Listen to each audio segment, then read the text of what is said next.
জুলাই গণহত্যার দায়ে মানবতা বিরোধী অপরাধের মামলায় ক্ষমতাচ্যুত সাবেক প্রধানমন্ত্রী শেখ হাসিনা সহ ৩ জনের বিরুদ্ধে করা মামলার রায় ঘোষণা আজ।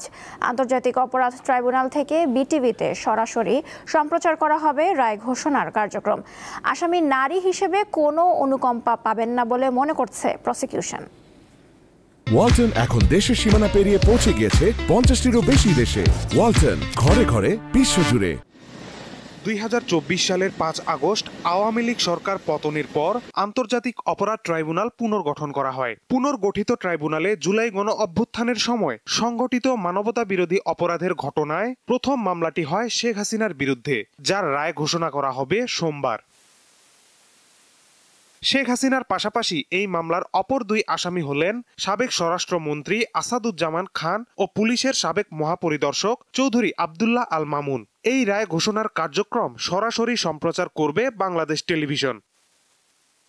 রাষ্ট্রপক্ষ দাবি করেছে, আসামিদের বিরুদ্ধে আনা ৫টি অভিযোগই প্রমাণ হয়েছে, তাই আসামিদের সর্বোচ্চ সাজা প্রত্যাশা করছে প্রসিকিউশন। অভিযোগ আনা হয়েছিল, প্রসিকিউশন 5টি অভিযোগই সন্দেহাতীতভাবে প্রমাণ করতে সক্ষম হয়েছে এবং প্রসিকিউশন সর্বোচ্চ শাস্তি মৃত্যুদণ্ড প্রার্থনা করেছে ট্রাইব্যুনালের।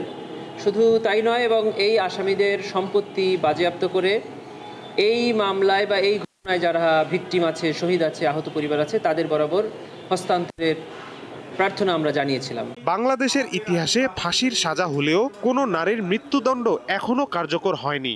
নারী হলেও শাস্তির ক্ষেত্রে পলাতক শেখ হাসিনার বিশেষ কোনো সুবিধা পাওয়ার সুযোগ নেই বলে মনে করছে প্রসিকিউশন।